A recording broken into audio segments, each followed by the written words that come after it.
Death and the Maiden. Written by Pit Viper of Doom. Read for you by Gemini Wishes. Chapter 3. Fear of death disturbs me. Evening falls.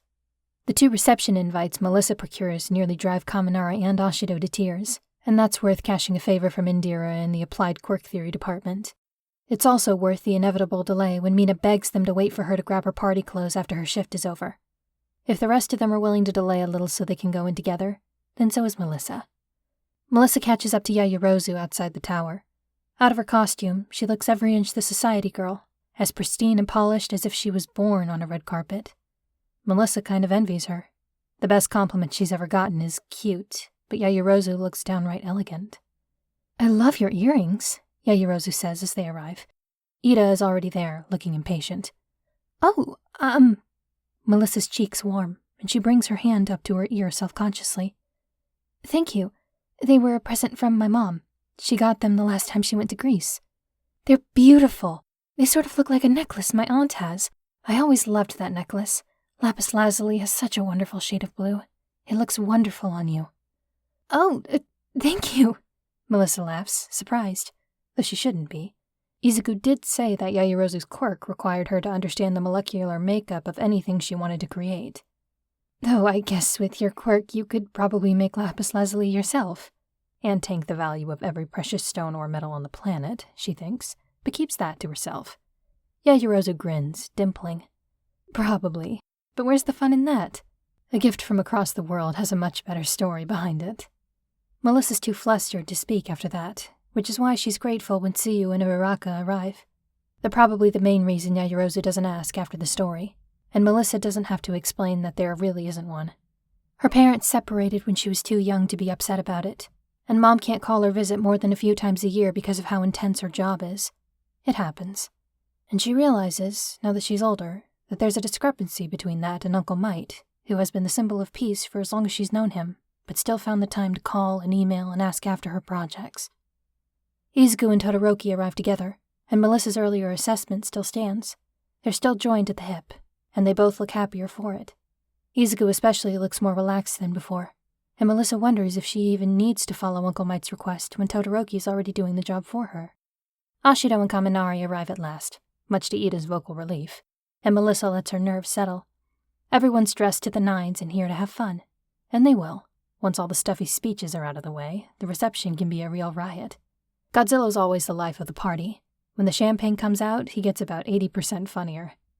When they walk through the front doors barely a minute late, Melissa opens her mouth to warn them about how dry and long-winded Dr. Cray's opening speech is every year. The sudden rush of fear chokes her off before she can get a word out. She can't explain it. One moment she's excited and skipping, and the next every instinct is screaming at her to turn and run and scream for help. It hits her with all the subtlety of a freight train, and for a brief instant she can't even breathe. It doesn't make sense. They're in the lobby of the tower. She knows this tower. She walks in and out every day, and there's no one else here, so why? An alarm sounds, nearly drowning out the strangled noise that rips from Izuku as if he's been punched. He lunges forward to start running for the reception room, but Todoroki catches him around the waist and pulls him back as the emergency security barriers rapidly descend and slam shut, blocking their path. Todoroki lets him go, and Izuku's quirk lights up. The barrier is solid steel and 18 inches thick, and his punch leaves a visible dent. Melissa's head still swims with panic because she knows for a fact there's no drill scheduled. There can't be, not with the expo opening tonight. And this doesn't make sense because didn't they revamp security after the last scare postponed the expo in the first place? Dimly she's aware of the others talking, Izuku snapping at something Ida says. Her mind takes her back a month, back to the fire and smoke and darkness for all that she watched it on a screen from the safety of home tucked against Papa's side. And now Papa's inside and there's another barrier between her and her uncle that's just as impassable as the distance. And then Yayorozu is there, close but not too close, giving her something real and solid to focus on that isn't fear. Yayorozu doesn't comment on it, doesn't try to reassure her with empty platitudes, doesn't say anything except to count each breath until Melissa is steady again. She manages a thank you with a tongue that doesn't feel like it fits in her mouth, and Yayorozu gives her a tight smile. "Sorry," Melissa tells her. "It's all right," Yayorozu says, and it's not a platitude, because she's not saying the situation is all right, just that Melissa panicking isn't making it worse. There's no point in losing our heads without knowing what's going on. She turns to the others, and Melissa finally looks at them. They're all tense, not afraid but ready, like they're waiting for the fight to come to them. Izuku is the worst of the lot. His lips are parted enough that she can see his clenched teeth. His ease from before is gone. Todoroki has one hand on his arm, and Melissa isn't sure if it's for Izuku's sake or his own. "Midoriya," Yaoyorozu says, and there's a stern, chiding note in her tone. "Remember, we have a civilian with us now." Izuku nods curtly, but his eyes are darting from side to side. "Wait here for a second," he says, and heads for the still open hallway that Melissa knows will only lead to stairs. "Midoriya," Ida begins. "I'm not going far," Izuku tells him.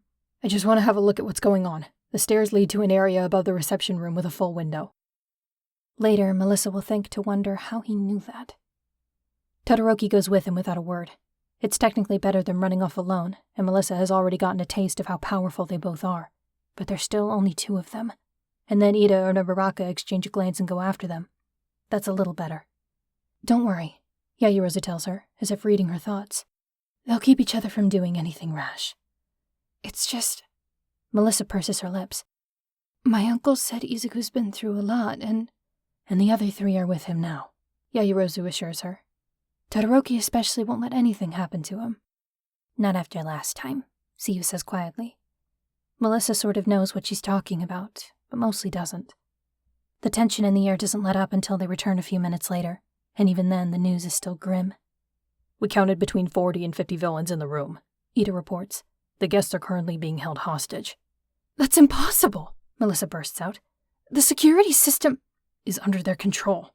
Izuku cuts her off, but he's calm about it, not rough. "Don't know how they did it, but it looks like they're using it to keep the pro-heroes contained. They have one leader, calls himself Wolfram. Looks like he can control metal." Todoroki scowls, jaw tightening. "Every single guest in there has at least one security drone trained on them. I'm pretty sure if anyone tries to use their quirks, they'll open fire. What's more, since the security system covers the whole island, they can do the same to the civilians outside. They've made the entire island a hostage."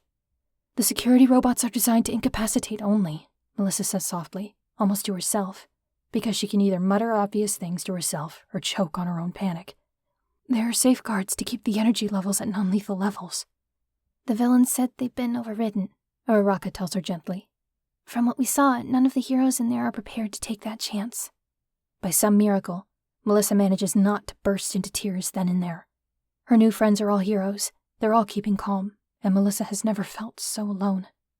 "Wait, you heard what the villain said?" Kaminari asks. "Is there a way in?" "Technically, yes," Todoroki says dryly. "If you feel like breaking through 5 inches of bulletproof glass." "I could do it," Ashido offers. "I'm sure you could," Ida tells her. "But that might force the villain's hands and destabilize the situation, so I wouldn't recommend it. And to answer your first question, Kaminari, we didn't hear the villains.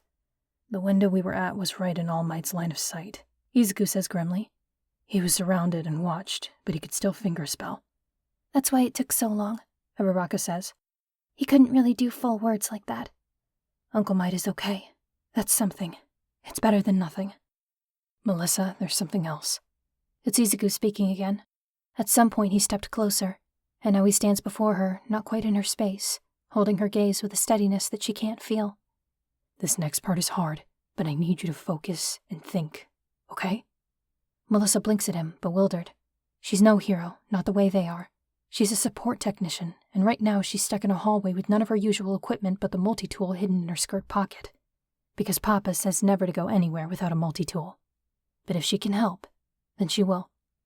"What do you need?" "Do you know what your father's current and recent projects are?" he asks. This she can do. This is tech. She knows it inside and out. He's been taking on projects for a few hero contacts he has in the States. Nothing big, just repairs and upgrades. He said..." She stops. "Melissa?" Yaoyorozu prompts her gently. Everyone is staring at her, but Izuku and Yaoyorozu are the closest and the calmest, so she focuses on them. "After the Camino Ward incident, he said he was pulling back from large projects," she says. "And he did. He talked to the department heads about easing his workload, but he's still been working and not just on the repairs. He does this whenever he has free time, just tinkers, works on personal projects, nothing official unless he really gets somewhere." She stops.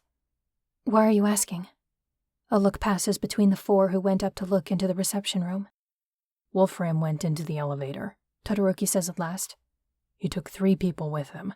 All Might, your father, and his assistant. All Might said they wanted something from him, Izuku says, cutting off her panic attack before it can start. And that's a good thing. Do you know why? He waits until she meets his eyes before continuing. Because if they need him for something, then they won't gain anything by hurting him. Okay? She nods. She understands. It's horrible, and only the newscast from Kamino Ward comes close to matching the raw, wrenching terror she feels now. But it makes sense. She can see the path from point A to point B, and that's better than being lost. But Sam, she thinks. Poor Sam. She's terrified for Papa and Uncle Might, but they've both faced villains together before. They've seen combat. But Sam is a civilian, a scientist and engineer who's never been in this kind of danger before. Island is supposed to be a safe place for people like him, and now he's in the most danger. So, Kaminari says. What do we do now? Who says we do anything? Ida says wearily. The villains may have taken control of the security system, but it is still active, which means people on the outside will be coming in to deal with the situation. Island is a valuable asset to every developed nation worldwide. No one in their right mind would leave it in the hands of villains for long. The safest course of action would be to stay here and wait for the authorities to arrive. Silence meets his words. Then, Ha. Izuku's voice rings flat. Ha ha. You're real funny, Ida. He turns on his heel and heads back towards the stairs. Anyway, the villain's heading to the top floor, so guess where I'm going? Todoroki collars him by the back of his suit jacket. Absolutely not, he snaps. You do remember what happened the last time you wandered off alone, don't you? I never said anything about going alone, Izuku informs him. But I'm not staying here. Deku, Ibaraka says softly. I don't know what these villains want. Izuku bowls ahead before anyone else can interrupt. But I'm not going to wait around for something to go wrong or for their plans to change. All Might can't throw one punch and save the day anymore, and he's stuck in here surrounded by murderers, so if you think for 1 second that I'm... Midoriya, Yaoyorozu says sharply. Her hand is on Melissa's shoulder, steadying her. That's enough. We get it. Izuku goes quiet. His eyes flick toward Melissa, and for a moment he looks ashamed. Like I said, he says, you can come with me if you want, but you can't stop me. I don't like this, Todoroki says flatly. Izuku turns to glare at him before he continues. But you have a point, and I like the idea of sitting around while people are in danger even less. It's not like we're gonna get in trouble, Kaminari points out. This is Island, remember? Quirk use is legal here. Also, we're technically on international waters, Suyu points out. The whole point of Island is that no one country imposes its own laws over it. A hush falls over the group. Ashido grins. So, I'm totally in. I missed the last chance to sneak out and fight bad guys. This isn't fun and games, Ashido, Ida tells her severely. Midoriya is right. Lives are on the line. His frown deepens. And that means it's all the more important that we don't rush into this. We need a plan. If the villains have controlled the building's whole security system, then we're halfway screwed anyway, aren't we? Kaminari says. Because when I think of security system, I think of I don't know, security drones, heavy blast doors, alarms, and surveillance out the butthole, you know? We can't really do anything unless we can get past all that. Melissa's brain, like most central nervous systems, is made up of many moving parts. Once in a while, one section of it will shift into gear before the rest catches up. Top floor. All eyes turn to her, which jolts her fully out of her fugue. The security system. There are panels on every floor for localized manual overrides, but the central command system for the building's security... She hesitates. For the whole island's security, actually. It's on the top floor of the tower. In that case, that's probably where the villains are headed, Yaoyorozu says. You did say they took the elevator, correct?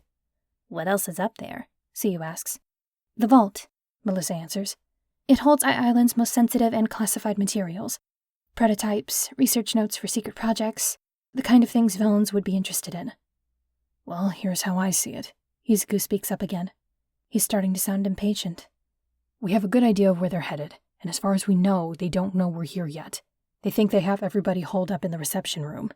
That means we're starting off with at least one advantage, and I'd rather not wait around for it to expire. Can we go now?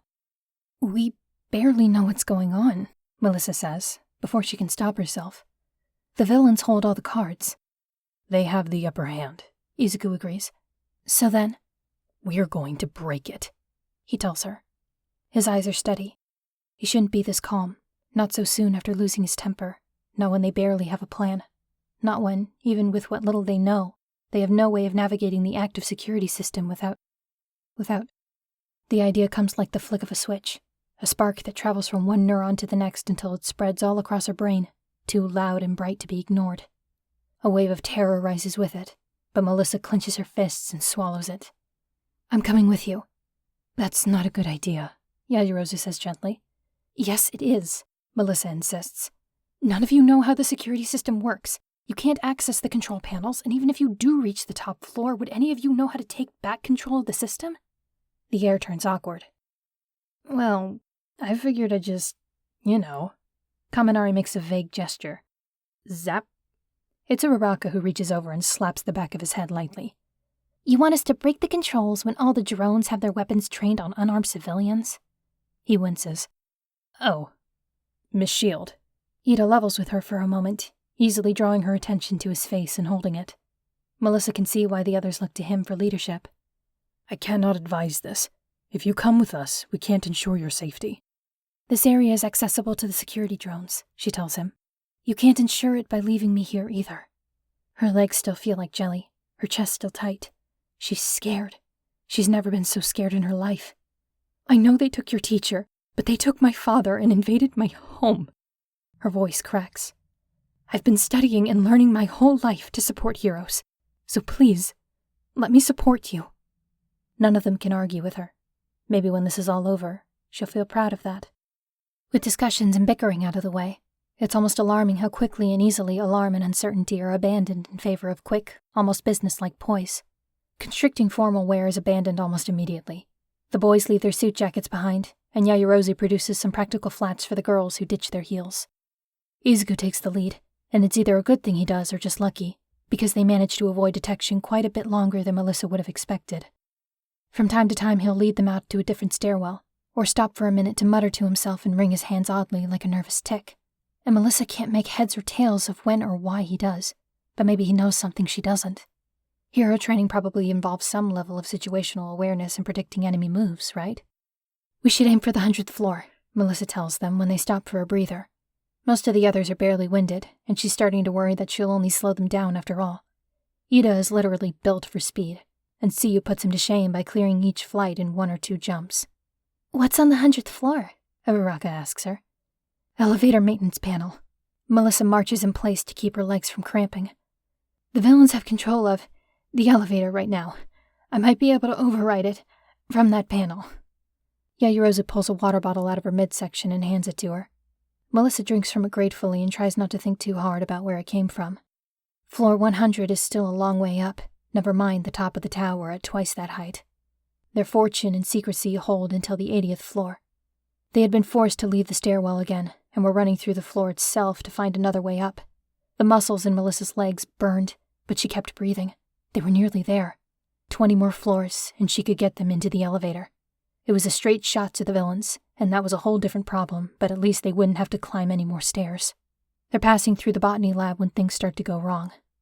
Izuku stops short, dragging Todoroki to a halt. Stop. Everyone take cover. Get out of sight of the elevator. Melissa opens her mouth to ask him what's wrong, and the chime of the elevator cuts her off. Kaminari almost curses as they all dive behind the plants that are large and thick enough to provide cover. Melissa ends up squashed between him and Izuku, with leaves in her hair and bush branches jabbing into her back. There are villains in the room. 2 of them, armed with guns and probably with quirks. She tries to listen to what they're saying, where they're heading. Anything useful that might protect them or at least clear the way ahead. But everything sounds fuzzy and muffled. She can barely keep still. Izuku's arm wraps gently around her shoulders, and his other hand comes up to gently press her mouth. It's then that she realizes that her shaking is threatening to rustle the bush behind her, and her breathing isn't quite as silent as she'd like. There are only 2 villains, she thinks. 2 villains, outnumbered by student heroes, but if the villains have control of security, then they have access to camera footage, so they would know how many they were up against. That means they'd send henchmen strong enough to take out almost 10 people between them. All they can do is wait, but wait for what? For help? No help is coming. They are the help that is coming, and they could all very well die here, and there would be no one left. Still, Izuku is strong. Todoroki is strong. She's seen it herself, and there are only 2 villains. As if on cue, more voices join the villains in the room, and Melissa's heart sinks. 2 more people are walking in, talking to each other, one of them louder and harsher and familiar? She turns her wide eyes to Izuku, and he returns her gaze and mouths a single word. Bakugo. Beyond their hiding place, Bakugo and Kirishima clash with the villains, and the temperature plummets as Todoroki leaps out of hiding and sends up a towering wall of ice, blocking his 2 classmates from a hail of gunfire. After barely a moment's hesitation, the rest of the group follows his example. In an instant, it's all chaos. Melissa can barely tell what the villains' quirks are, but the wall of ice suddenly has a gaping hole in it, and she doesn't want to wait to find out what a quirk like that can do to a person. More ice goes up, and at the very least it keeps the villains from seeing where they are. Bakugo's hoarse rage and explosions fill the air. Tucked behind cover, Melissa's mind races. The villains are outnumbered, but they have guns and strong quirks, and if there are more of them on the way, then they need to escape. She knows this place. Her father helped design the security system, and she studied blueprints as a pastime, so what? Catwalk! The word slips out on its own, and Melissa lunges for Izuku. Izuku, the catwalk! Up there! He stops mid-lunge, pulls back from the growing fight, and follows her pointing finger. The Botany lab is 3 floors tall, and the ceiling stretches high above. The walkways that line it are mostly for maintenance, but now they might just save their lives.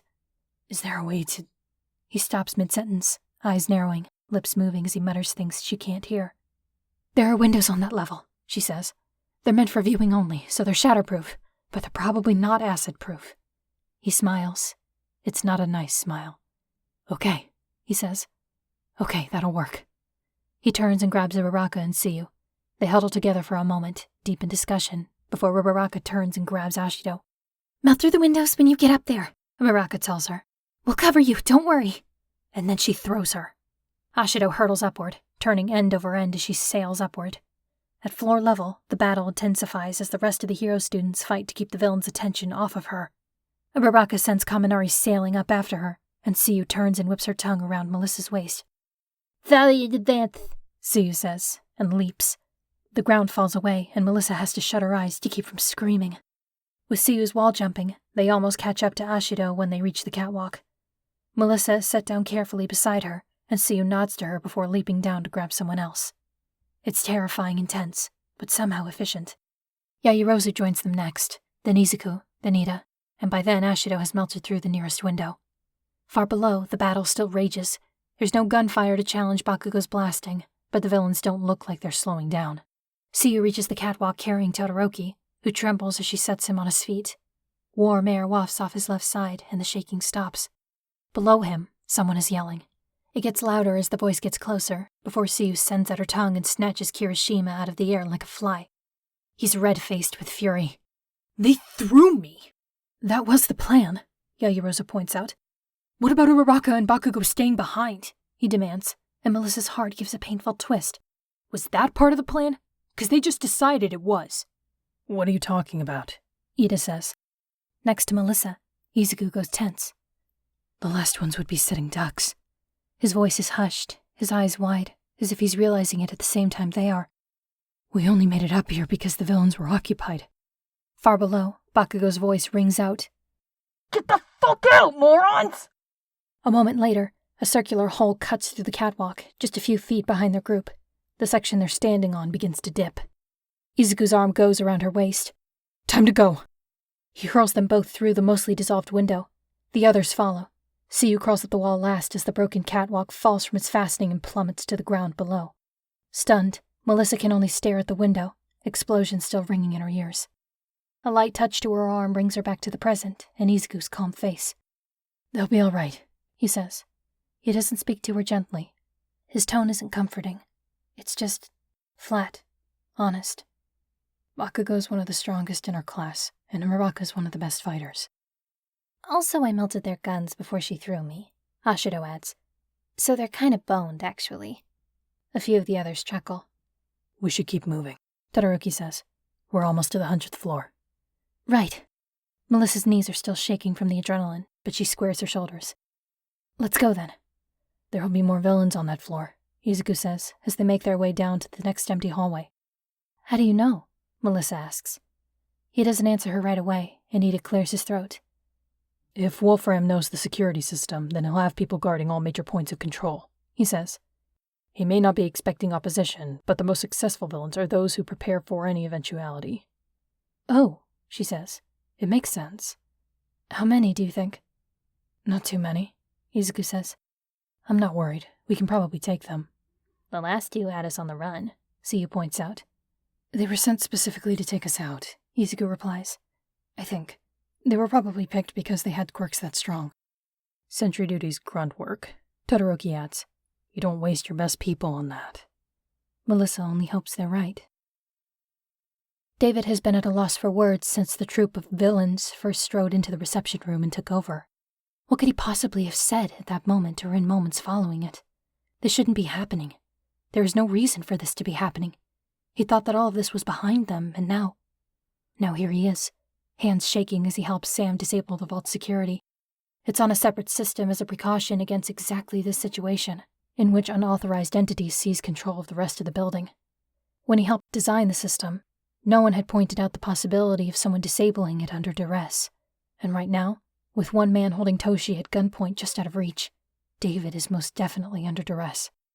He has to wonder about that. It's a little unnecessary, since he knows perfectly well that Toshi isn't in any danger. The only one in the room who's actually threatened is Toshi. And what would they need to scare him for, when David has already been browbeaten into helping with this tasteless business? A walkie-talkie crackles to life, and the man keeps his machine pistol trained on Toshi as he pulls it from his belt. Yeah, what is it? We have gremlins, unfortunately. David doesn't recognize the voice on the other side. It seems the initial lockdown didn't trap anyone. Tell the good doctors to pick up the pace. David bites down the urge to sigh and shoots a glance at Toshi. He still looks okay, thank God. He's not happy, obviously, but he's calm. He shows no hint of aggression, no indication that he's planning on fighting back. He's okay. It doesn't stop the guilt and dismay from twisting his guts into knots, but it's better than seeing Toshi scared. David only hopes this will be over soon. It's hard to say who ambushes who. Thanks to Izuku's warning, they know that the villains are waiting for them just outside the stairwell door. Unfortunately, no amount of warning can make them faster than gunfire. Kaminari's lucky. The bullet that punches through the door only grazes his shoulder, and it doesn't hit anyone else before it embeds itself into the wall. Ashido shrieks, more fury than fright, and flings acid at the hinges, then at the knob and lock. Izuku, Kirishima, and Ida rush the door at once, crashing into it so hard that it sends the entire solid panel flying out at the villains on the other side. Todoroki darts in, and they give him room to send a wave of ice out. Melissa keeps to the middle of the pack. She doesn't want to fall behind and slow them down, but if she rushes in, then she'll only end up in the line of fire. Or if she gets separated, the villains might grab her and use her as a hostage. She came with them to help. She will not be a burden. And so, she charges with them through the opening that Todoroki has given them. He doesn't try it again even when more villains come at them. The hallway is too enclosed. It would be so easy for one of his friends to be caught in another wave. Ashido is everywhere at once, flinging acid at every firearm she sees. She surfs the ice easily, every bit as comfortable on the smooth surface as Todoroki is. Melissa is so focused on not falling behind or getting hit that she misses a patch of frost. Unlike Ashido, she slips rather than surfs, tripping and stumbling as she fights to keep her footing. She comes to a halt at the edge of the pack, just in time to see the butt of a gun flying at her. It's not a pretty or skillful dodge, but it's enough to save her life. A blow like that from a heavy weapon could easily cause a traumatic brain injury, but instead it only glances off the side of her head. It still hurts, and her glasses go flying off her face, but it's not devastating. Izuku's at her side in an instant, with Kirishima on the other side as he blocks gunfire with his own hardened body. "Glasses," Melissa manages to say. She wants to apologize for it. "He knocked off my—" Izuku thrusts them into her hand, and they keep running. "This way," he calls to the others. "Get out of the middle of it." Someone cries out. Melissa isn't sure who, and Kirishima breaks away from them to run back. There's an explosion of crackling electricity, and several villains howl in pain. One by one, they all break through the squad of villains and catch up to Izuku and Melissa. They regroup, ready to fight, but another blast of cold makes Melissa shiver. Her dress is lovely and expensive, but it isn't warm. She shuts her eyes with a shudder, and when she opens them, the hallway looks like the inside of a meat freezer. Villains curse at them and struggle, frozen fast to the walls and floor. Some of them lie still, scorched and twitching from the earlier electrical attack. Warm yourself back up, Ida advises. Todoroki gives a jerky nod. He's trembling again. The demonstration, Melissa realizes. He already exerted his quirk in the demonstration, and again when they were fighting in the botany lab. He might not have a lot of big attacks left in him. Guys, it's Kirishima who speaks up. He looks even more battered than before, and his dress shirt hangs from his shoulders in shreds. He's supporting Kaminari, who... Wait. Kaminari's smile is blank as he hangs heavily in Kirishima's grip. Oh, great, Ashido mutters. What was he thinking? Don't be too hard on him, Kirishima says. He's injured too. I think he got spooked and just discharged all his reserves. It might not be safe to take him with us. Ida hesitates. He sounds torn, and why wouldn't he? If Kaminari's incapacitated, then it's not safe to drag him in front of more villains. But they can't just leave him behind. I've got him. Kirishima stands straighter. I'm the best for keeping him safe. I can get him back down, or at least somewhere we can hole up and wait for you guys to clean up this mess. Or we can go back and make sure Bakugo and Uraraka are okay. Are you sure, Kirishima? Suyu asks. He smiles gently. Yeah. You guys go on ahead. Rescue All Might and those scientists. We'll be okay. Melissa steps forward. There's another stairwell leading down, she tells Kirishima, and points down another hallway. Take the third left and follow the exit signs. It'll take you to the emergency stairs, and those are always unlocked. Thanks, Shield. Midoriya? Kirishima turns to Izuku. What about you? Izuku's face freezes. What about me? Are you gonna be okay? Kirishima asks. On the way up? Melissa's not sure why Izuku's being singled out, and something on Izuku's face tells her it's better not to ask. I'll do what I need to do, he says. He'll be fine, Todoroki adds, shifting closer to his friend. We'll make sure of it. Kirishima hesitates a moment longer, then nods. Good luck, you guys. With that, he throws Kaminari over one shoulder and jogs away. They're down to 7 now. Melissa takes a deep breath to settle her nerves. Now, at least, she can be useful to them and support them like she promised. This way, she says, slipping her glasses back on. The control panel's right next to the... Her voice trails off when she realizes what's wrong. From what she can see of Izuku's blurred face, he sees it too. Both lenses of her glasses are broken. Her backup pair is sitting on one of her desk drawers. Oh, she whispers. Okay, that's a problem. Yaoyorozu steps forward and holds out her hand. May I? Can you fix them? Melissa takes them off and hands them over. Or make new ones? I can try, at least. Yaoyorozu carefully removes a piece of the lens, holds it up to the light, and squints closely at it. After a moment, she concentrates and pulls a second pair of glasses out of her arm. Try these? Melissa slips them on. It takes her eyes a moment to adjust. The lenses are far from perfect. They feel a lot like her backup glasses, whose lenses are from her old prescription. But she sees just well enough to tinker. They'll do, she says. Thank you, Sorry, I mean... It's all right, I get it. Yaoyorozu was laughing at her, which, fair. Just call me Momo, all my friends do. Oh. Melissa opens her mouth to say something, but nothing particularly valuable comes out. Okay. Thank you, right, I'm gonna... With that, she turns and hurries to the elevator. There's only one elevator shaft at the center of the whole building. It's actually kind of a nightmare, because it's a very tall building with a lot of employees, so getting from one floor to another is always a hassle. On this floor, there's a wide open area surrounding the doors, starkly clean and bright with fluorescent lighting. Tonight, it's also full of sentry drones. They're short and squat and shaped like pepper shakers, but she has it on good authority that the stun guns pack a punch. Her remaining friends make short work of them. Ashido's quirk alone is enough to reduce many of them to slag, which she does to nearly all of them, just to be safe. Wait, Melissa calls out. Wait a minute. Ashido pauses by a downed robot. What's the matter? I have an idea. Melissa kneels by the robot. Thanks to Ashido's acid, the headpiece is loose enough to pull off entirely, but its internal mechanism is still intact. More to the point, the stun gun is intact. Melissa slips the multi-tool from her skirt pocket and gets to work. It's a simple job. Taking things apart is a lot faster than putting them together. In less than 2 minutes, she scavenges the stun laser from the broken robot and puts it together into something she can wield herself. As she suspected, the settings were tampered with to make each round far more hazardous than they should be, so she readjusts the power level and stands up with it. It's crude. If she made this in a lab, she'd be laughed off of the campus. but for a bare-bones rush job, it's decent. Sorry to delay, she says. I was starting to get tired of being helpless. Izuku grins his not-nice grin at her. For some reason, she finds it comforting. With that done, she sets herself to her original task. The control panel is on the wall next to the elevator, and she takes out her multi-tool again to pry it open. Technically, she's not supposed to know the manual override passcodes, but Papa is diligent about contingencies, and the villains didn't bother to try to change them. She's in almost immediately, taking control of the elevator to bring it down to them. Her heart gets lighter. They're one big step closer now. The door opens to an empty car, and Melissa darts in. The rest follow. Momo, Ashido, Ida, Siyu, and... Izuku hesitates. The doors are wide open, the car steady, the mechanisms running smoothly. But Izuku steps up to the doors and stops. His breath quickens. Izuku? Melissa takes a step toward the doorway. Is everything okay? Do you think... Is there something wrong with the elevator? No, he says, a little shortly. No, just me. It's just me.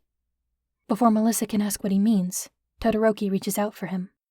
Izuku reaches back, clasps his hand, and lets himself be pulled into the elevator. The door is shut behind him. He moves further into the car and presses his back against the wall. Melissa can see him shaking. His eyes are closed, and he hasn't let go of Todoroki's hand. His grip looks like it hurts, but Todoroki doesn't seem to notice. Can you talk? Todoroki asks. After a moment, Izuku shakes his head. That's all right, Momo says. It'll be over soon. We just passed the 120th floor. We'll be out in no time. Izuku doesn't reply, except with a jerky nod. He's drawn himself in, head angled away from the others like he's trying to hide from them. It reminds her, abruptly, that he was a villain's prisoner in Camino. It makes too much sense that he'd be uncomfortable in small spaces. Just keep your eyes closed, Melissa tells him. She starts so softly that the first word almost doesn't come out. If your eyes are closed, then you can pretend you're anywhere. Another nod. Melissa looks to the rising numbers and wills the elevator to rise faster. Melissa? Siyu's voice is quiet. Once we get to the top floor, what's the layout like? Oh, Melissa tears her eyes away from Izuku. Like I said, the top floor is mostly made up of the security hub in the vault. You have to go past the vault to get to the control room. The signage is pretty clear. There's a lot of room there for villains to wait for us. She suppresses a shudder. As long as I can get to the control room, I can shut everything off and free the pro-heroes downstairs. I have a feeling they'll take Papa and Sam to the vault. There must be something in there that they want. They're probably using All Might as leverage, Todoroki says. It's so blunt that Melissa has to wince. We all know our parts then, Ida says firmly. Our priorities are getting Miss Shield to the control room and protecting any hostages. I can help keep villains at a distance, Todoroki says. If I get a chance to get up high, I can pick them off from a distance, Siyu croaks. Yamomo and I can bust through any door in our way, Ashido adds. Midoriya and I have the most speed, Ida says. We can clear the way ahead. Izuku nods, with a strangled noise that Melissa assumes is affirmation. The elevator car rises closer to the top. They've almost cracked the security codes when David realizes why Toshi is here, why he was brought up with them. It's solely for his benefit, of course. It's to keep him quiet, to keep him compliant. Because if he protests now, if he speaks his mind and tells Sam and the masked gunman exactly what he thinks of these proceedings, it'll all come out then, won't it? And Toshi will find out exactly what part David plays in this. And that shouldn't matter at this point. If he were a bigger man, he would do it anyway, but he isn't. He's not a hero, not in the way that counts. He's far too much of a coward to damn himself in front of the only person who has ever been as dear in his heart as Melissa. He is a useless man, but there are so few people who love him, and he won't risk losing one. And these people know it. His hands shake when he realizes that the plan now hinges upon his own selfish cowardice. The walkie crackles again. Trouble's on the way, the voice of the ringleader says. What do you mean, trouble? The gunman asks. The elevator has been re-hijacked. We're delaying them for now, but be advised. Company is coming, and we had better prepare. David suppresses the urge to sigh. They're laying it on a little thick, aren't they? All to keep one retired hero from realizing what's happening. If he didn't know better, he'd think they were enjoying this just a bit too much, for people who are technically committing an international crime. The elevator shudders to a stop at floor 195, because of course it does. Melissa rushes to the panel inside the elevator, but there's next to nothing she can do besides pound the close button when the doors crack open to an absolute sea of sentry drones. The doors shut again, sealing them back into the car. Izuku lets out a choked sob. Tears gather at the corner of Melissa's eyes. She hates doing it, with Izuku so desperate to leave the elevator, but they're not ready to jump headfirst into that many robots. She holds the button down and keeps the doors shut. Okay, Ashido says. This is happening. What do we do now? We have 2 more floors to go, Momo says. Melissa, is there another way up? Melissa digs through her mental snapshots of the building blueprints. There's, oh, yes, sort of. Yes or no? Momo asks. There are maintenance ladders that drop down between every floor, she says as quickly as she can. It'll be a straight shot from the elevator, but with a full security lockdown, it'll be sealed off. The only way to access it is through the ventilator shafts. It's a tight squeeze, and whoever goes through would have to climb up the outside of the building. Cool, Suyu says. I volunteer. Straight ahead, left, or right? To the right, Melissa says weakly. Everyone move to the side. I need room, Momo orders. Everyone shuffles dutifully out of the way, as if they know exactly why she's saying this. Melissa finds out for herself when Momo pulls out an entire plasma cannon out of her body, complete with a set of wheels for mobility and a bag of ammo. With practice ease, she loads it and primes it. Open the doors, she says, and Melissa lets go of the button. The cannon punches through the first wave of robots, and Momo and her rolling cannon lead the charge out of the elevator. Ashida rushes out at her heels. Between the 2 of them, they manage to cut a path for the others. Todoroki all but drags Izuku out of the elevator, with Melissa close behind. Her stun gun is wonderfully useless, much to her chagrin. As soon as she arms herself, the actual villain stops showing up. Of course, that's perfect. They clear the edge of the drone swarm, but that doesn't mean they've escaped. This floor is largely made up of high ceilings and open spaces. It's popular for prototype vehicle testing, and in this case it's also conducive to the massive amounts of security drones that close in on them. Laser rounds graze past her, stinging her skin and scorching her already battered dress. It's a chase now, and at this rate, there might not be time for Suyu to lower the ladder for them. There's a shriek of wheels on metal flooring as Momo wheels her cannon around and lays into the oncoming robots. Go! She yells, pulling more rounds out of her own body. I'll hold them here and buy time. She's noticeably thinner than she was before. She looks tired and hungry. Melissa almost stumbles to a halt before Izuku reaches out and grabs her arm to tow her further along. Up ahead, Ashido pivots and runs back, face set with determination. I'm with Yamomo, she yells. Go on, all of you! Then Ida stops, and Todoroki stops, and because Todoroki stops, so does Izuku. There are so many robots, far too many for Momo and Ashido to hold off alone. Todoroki, she hears Ida say. He looks pained, eyes flickering back and forth between the girls and Izuku. His face is tense, torn, more unhappy than she's ever seen him before, but he won't leave Izuku's side. Ida nods, grips his shoulder for a moment, and runs back to join Momo and Ashido. Todoroki spits a curse that she doesn't hear over the cacophony of robots and cannon fire, and turns to run after Suyu. Izuku follows him, pulling Melissa along. Everything hurts. Her legs, her head, her skin where laser fire grazed her, her stomach curdled with dread. 3 is hardly better than 2, but now there's only 4 of them left to rescue Papa and Sam and Uncle Mite and everyone else in this building and on the rest of the island. The vent is already open when they get to it, and Suyu is gone. Within a minute, the maintenance ladder descends, and Todoroki flies up to it. Melissa goes after him, and Izuku takes the rear. She ducks more laser fire as she emerges from the maintenance shaft into the hallway on floor 196. There's already a battle going on. Suyu is on the walls, dodging lasers as she plucks up robots with her tongue and hurls them out the smashed window. There aren't nearly as many here as there were below, and the size of the hallway makes them easier to deal with a few at a time, but they just keep coming. Further up is a side hallway that Melissa knows can take them to the last few flights of stairs. I'll be at this a while, Suyu croaks, with a calm that doesn't match how desperate the situation is. Go on, okay? I'll catch up. There's no more hesitation now, not when they're so close. It's only when they've left Suyu behind with the robots that the flesh and blood villains finally charge in to intercept them.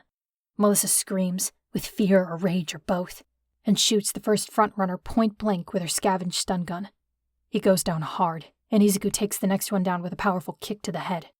Another villain lets loose a spray of sharp-looking darts from his skin before Todoroki freezes him to the chest where he stands. Melissa is a moving target. A few of the missiles draw blood as they whistle past her, but she barely feels them. A small, rational voice tells her that adrenaline is a natural painkiller. A second rational voice tells her that there are no 3 of them against whatever villains remain upstairs. She has seen firsthand how powerful her new friends are, but they are tired and shaken from the long, literally uphill battle, and she is running out of desperate hope. David can hear a great deal of movement happening beyond the entrance to the vault. Hurried foot traffic tells him that people are shifting and changing tactics, which tells him that whoever is heading to the top floor is nearly here. He wonders if it's the heroes. He wonders what their plan could possibly be if it is. The whole strategy was designed around the fact that heroes couldn't and wouldn't retaliate, because once they do, it all falls down like a house of cards. Sam looks nervous. Technically, he's looked nervous since they got here, but it's finally starting to seem genuine. Melissa knows next to nothing about actual practical combat, but she's seen enough video clips and case studies to know good teamwork when she sees it. Izuku and Todoroki are fluid. Their respective styles cover each other's openings. They complement each other, and it's a good thing they do, because neither of them can fight at their best anymore. Todoroki's tired from overusing his quirk, and Izuku is still tense from the elevator ride. They take more hits than she's seen all evening, but they would probably take even more if they didn't work so well together. The only way out is up, and the stairwells aren't sealed. Melissa now hates stairs with a burning passion, and she vows to stick to elevators for at least a week after they get out of this. She'll be imagining angry gunmen charging at her from every landing for a good long while. She'll probably need a little therapy for that, her dwindling rational side points out. And then, from the door to floor 198, a full squad comes pouring in. There are too many for Todoroki to freeze all at once with his dwindling reserves, but Izuku is fast. None of them can touch him when he has lightning crackling around his limbs. No one can even sneak up on him, as much as they try. All Melissa can do is keep up and force the villains to keep their distance, with a stun gun in one hand and the knife and her multi-tool in the other. They break free and keep running up the last stairs, but one quick villain catches up and grabs a chunk of her hair.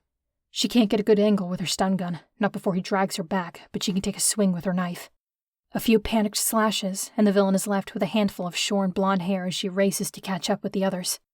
If we keep getting chased, she gasps out, then once we find the villains on the top floor, we'll be surrounded, so how... Todoroki pushes them both ahead of him. The temperature drops, and Melissa looks back to find the stairs behind them covered in a layer of ice. They reach the landing below the top floor when Todoroki stops and looks back. The ice has slowed the villains for a moment. It won't last. Why is Todoroki stopping? Unless... You come back. Todoroki rounds on Izuku. Do you understand me? No vanishing this time. You fight them, you win, and you come back. He jumps when Izuku throws his arms around him. The hug is brief, and Melissa feels oddly guilty for witnessing it. Izuku doesn't say anything. He hasn't said anything since getting into the elevator. He takes her hand, and they leave Todoroki behind.